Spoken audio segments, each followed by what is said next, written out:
Welcome to Life's Rich Tapestry, a podcast exploring the narrative of people's layered lives. Listen in on courageous conversations spoken from the heart. Gain insight into another's life as we tackle compelling topics which will expand your mind, help you gain perspective, and might even inspire you to do things differently. My name is Evelyn, and I look forward to your company.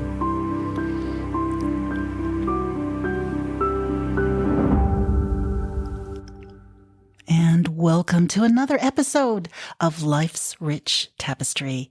Today, I will be talking about an organization that has literally changed my life, Toastmasters.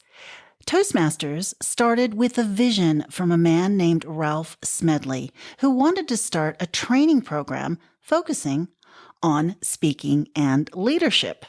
After a few attempts, the first chartered club was started in 1924 in Santa Ana, California.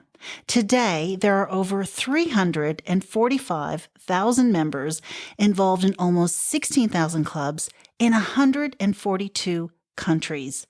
Now, the main club that I am in is Mountains Toastmasters, which is based in Katoomba, New South Wales, Australia.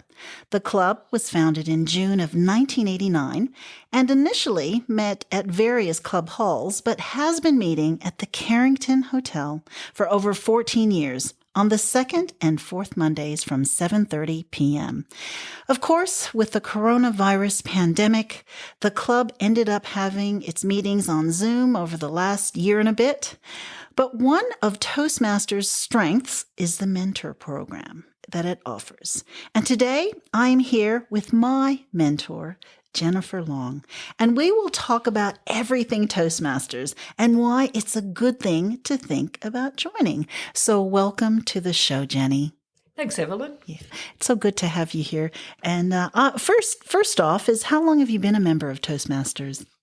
I first joined Toastmasters in 1993, and I was a member in Sydney for about 7 years. Then my job got in the way, and I stopped going. Then I moved up to Katoomba and wanted to meet some people in my local area. And so I rejoined Toastmasters in 2007. So I've been in Blue Mountains Toastmasters for 15 years. Wow. And so that's total, is that over 20 years? Or is that, well, it's coming up 30 years if you count the from 1993. Sorry. Oh my goodness! Wow, 30 years, and you're still learning new things. I'm still learning new things. Yeah, I must admit it's so true. I've been a member for 14 years, and I learn things from new members. It's really interesting. Because you get a different perspective. And I think you get too comfortable when you're in a club for too long. So now how does actually Toastmasters work, and talk us through the education programs? A lot of people think Toastmasters is all about giving a toast. We do give a toast at Toastmasters, but the whole objective of Toastmasters is to help people develop their leadership and their communication skills.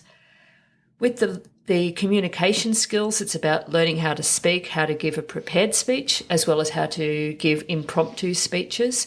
A person will give a speech, and then someone else within the Toastmasters Club will listen and watch what the person is doing, and then give them feedback. The person will take that feedback on board, and then they will hopefully integrate that into their next speech, and their next speech will be better. Mm-hmm. The other aspect of Toastmasters is leadership. Within each club, we have executive positions such as president, treasurer, secretary, as well as people who manage the education components for the club. And members are encouraged to take on these executive positions so that they can learn how to be a president, a treasurer, a secretary, which is very useful if you are then going to volunteer in other organisations outside of Toastmasters, because you go into the role and you know how to be a president or you know how to be a treasurer. So It's a really good learning environment for that, as well as the giving a toast. I absolutely agree. And one thing I'm terrified of is the impromptu speaking, which is called table topics. That's right. And but I must admit, I think it's helped me in a lot of situations where someone has asked me a question and I'm like, oh my gosh, what do I say now? But I don't like table topics, but I do like the sort of the experience or that you get out of it, and that you're able to carry it forward. So I hated table topics when I first joined. I remember the first Toastmaster meeting I went to. I was watching everyone else do table topics, and I went, wow, I can't wait to have a go. And then they gave me my question. Yes. And I just stood like a stunned mullet. Yes. And maybe I said 3 words. Yeah. I can't even tell you what the topic was. I was so terrified. I know. I think I spoke 15 seconds. It was horrible. But I still, after 14 years, it still terrifies me as well. I mean, I've gotten a little bit better, but it is really, really good practice. Now, with the education, that sounds very negative. Evelyn, and you're interviewing me about Toastmasters, and here we say about the horror stories. Oh, sorry. Having said that, this table topics has been really invaluable for me. Often when I've given a speech or a presentation, there are question and answer sessions afterwards. Yeah. And knowing how to do table topics is invaluable for being able to do that part of a presentation. Definitely. I had a job interview recently, and I think table topics saved me because sometimes they threw me questions and I went, oh my goodness, how am I going to answer that? But it was like, okay, it's just like table topics, and just give the answer. Yes. Yeah. Another helpful role that I find really, really good in Toastmasters is if you are the Toastmaster of the meeting, and that means you are the person who introduces guests. So you're speakers. like the master of ceremonies. You're like the master of ceremonies, but it really helps. I think it really helps everyone in their roles in making sure that things are kept to time and organized in a special way. Now, just talk to us about the agendas of Toastmasters. How do they work? Each club has a different way of doing it. How we do it in Blue Mountains Toastmasters is we start the meeting, someone does a toast, you have the glass and you give a small speech, and someone is assigned to that role. Mm-hmm. Then we have a table topic session where you have a table topics master who prepares 8 questions and then randomly selects people in the audience to answer those questions. Then we have people who evaluate the table topics and give the table topics speakers feedback on how they could improve their table topics for next time. Then we have a break to gather our thoughts or get another drink. Mm-hmm. And then we go back and have prepared speeches. So members may have prepared a 5 to 7 minute speech or an 8 to 10 minute speech. Then they deliver that speech. Those speeches are each evaluated. And then someone evaluates the whole meeting. They're called the general evaluator. The general evaluator. So everybody is told at the end of the night what they've done well or maybe what they can work on. Yes, so that's right. that is what the meeting is about. There is no one who is the teacher. I think some people they do have that sort of idea that there is an instructor, because I kind of had that idea when I first initially joined, like, how am I going to learn how to speak? There must be someone in charge who's going to be teaching me. But I love that everybody is involved, and even the newer members give advice to the older members. That's right. Yeah. So, so share with me that sort of experience. I mean, some people listening might think, oh, well, if they've only just joined, how would they give advice to someone who's been around for a longer amount of time? You're right, Evelyn.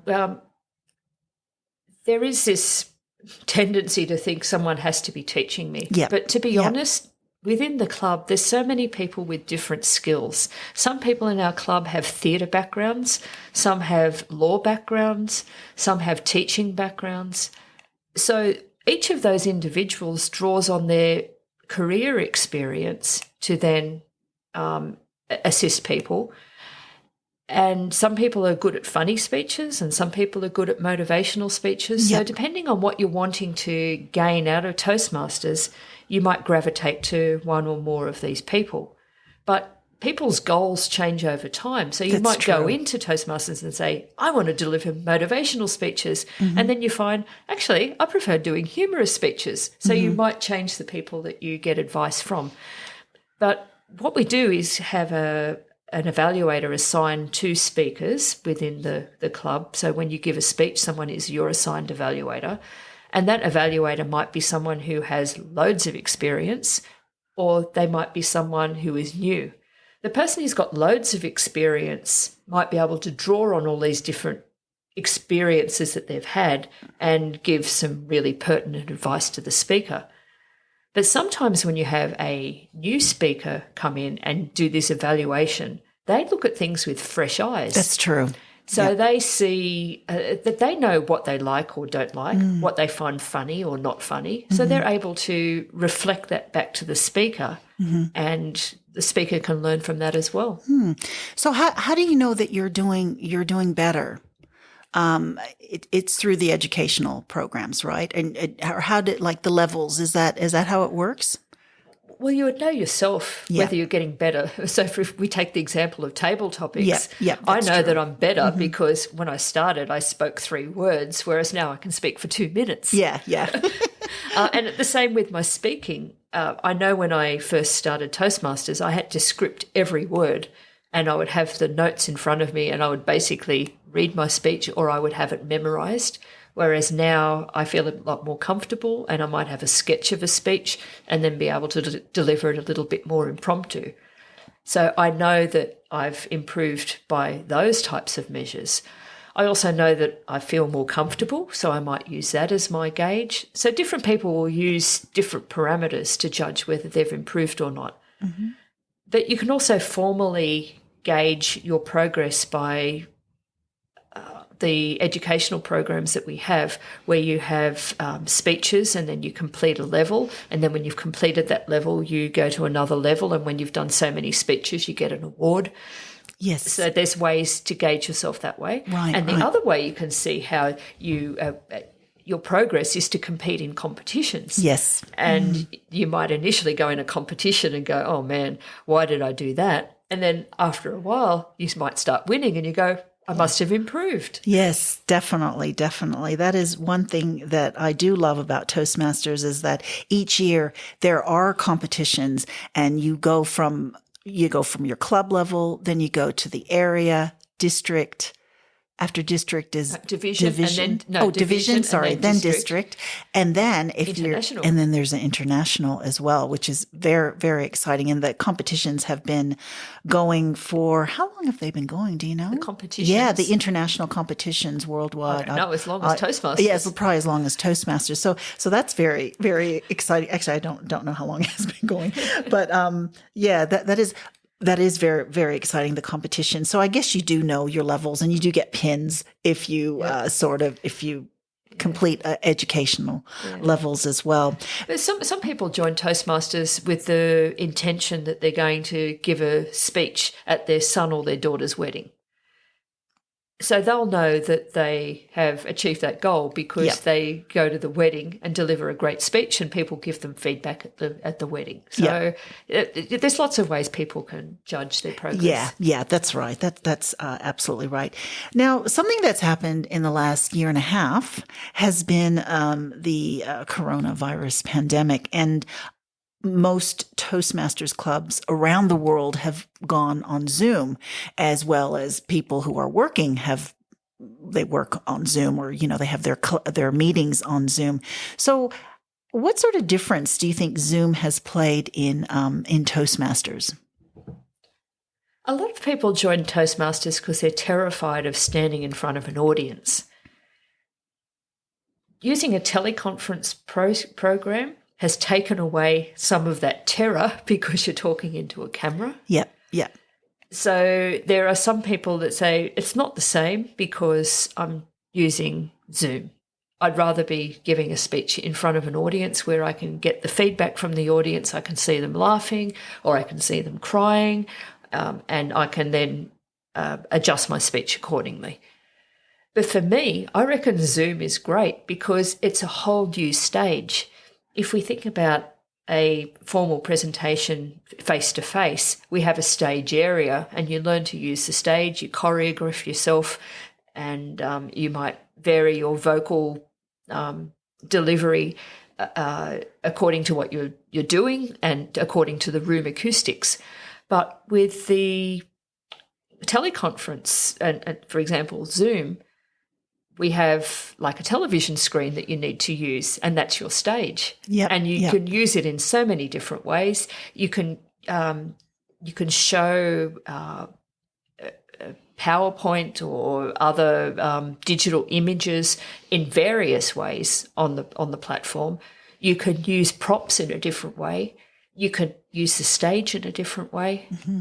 I love it because it's just so different. It is very, very different. And you can use the camera in a different way too, right, by even putting your thumb over it, and that's it. And it being blank and dark. And then, there's just so many things you can do. And I find it very exciting. I know some Toastmasters would prefer the live version, but learning this new skill is very, very exciting to me as well. And I think once you know those basics and get those basics down, then you'll thrive. But I think some of our members haven't done the basics, to actually probably enjoy it more than what we enjoy. Well, but when you think about it, teleconferences have taken over our life in so many ways. Yes. People use it socially to interact with their family.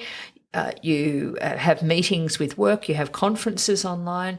People go for job interviews on teleconference programs. Yeah. So learning those skills in Toastmasters in that safe environment where you can practice and get feedback is invaluable for when you go into these real-world situations where it might mean the difference between getting a job or not getting a job. Yes, that's absolutely right. I think there are so many benefits to Toastmasters. One of the benefits that I've found for me is I joined initially for work because I was becoming a celebrant, and I thought, I'll pick this up because I'll learn how to speak better. But what I've found is I've actually learned how to listen better, and that is from the evaluations. So when I have to evaluate someone who's speaking, I really have to pay attention. You mean you weren't listening to me before? No. But I have to pay attention even more if I know that I have to give an evaluation afterwards. But so you do find different skills. And if you think about it, we talk every day. We communicate every day. So what better to join a club that promotes communication, better communication. So, so you're going to be a member for life. Is that right? Oh, it looks like it. I just enjoy the social side of it. But it's interesting. You said you joined for career purposes. Yes. I joined purely for social reasons. Yep. I'd moved house, moved to a new area, didn't know anyone. And I don't know why I thought of Toastmasters, but it was someone must have told me about it at some point, and I remembered. And when I was looking for some way to engage in my local community, I thought, why don't I join Toastmasters? Yeah. And I did. And when I went there, it was good and it was social. But then I started to realise that, hey, these skills that I'm learning could actually be valuable for me in everyday life. Yeah. And I found that the skills that I started to learn, I started to apply, and it changed my career. Yeah. I love Toastmasters as well. I'm definitely a Toastmaster junkie. I love it. I love it so much. But it's been really fantastic having you on the show today. I think hopefully we've encouraged people out there to give their Toastmasters club a try, their local club a try, and you can easily find. Where can you actually easily find Toastmasters Club for those people who are listening out there? You can just type into Google Toastmasters and type in your local area, and then it will come up. We're in District 90, which is in the half of New South Wales in Australia. So you could be specific, but really the easiest way is just to Google. Yeah. And I know that there are in District 90, there actually are about 3,000 members in 150 clubs. Wow. I didn't Yeah, know so that. I know. So that's probably why they divided it a few years ago. So so there are many clubs in this area, but I know there's clubs worldwide. And I know that when I travel overseas, I don't know if you've done this as well. I will look up a Toastmasters club and join in. So when I was in London, I went to a meeting in London. It was really exciting to see how they ran it. And then when I went to Texas, I went to a meeting there. Have you done that? I went to a Toastmasters meeting in San Francisco. Oh, fantastic. Yeah. Excellent. So Excellent. that was really interesting. And then the people Yeah. went out for a meal afterwards. So we went with them, and it was just nice to meet local people when we Yeah. were on a holiday. Yeah, so it's like a family as well. So Yeah, Toastmasters is But yeah. speaking of Zoom Yeah. before, Oh, we yes. Yep. being able to attend international meetings is so much easier. That's the only right. problem is the time zone, but if you leave that aside, you can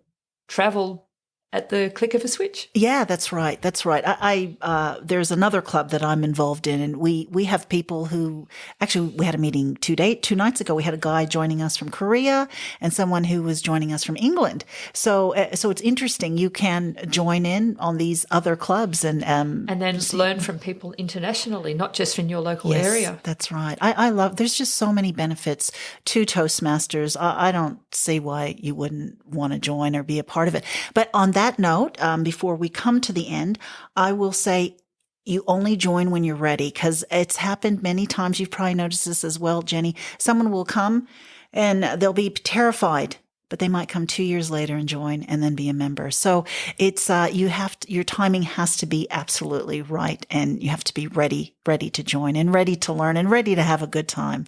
So And relax and don't get too stressed about it. A lot of people do get really stressed about it, but it is a supportive environment where people will give you advice, but they're not overly critical. Yep. That's right. So thank you so much for being with me here today and talking about Toastmasters. And ladies and gentlemen, thank you as well.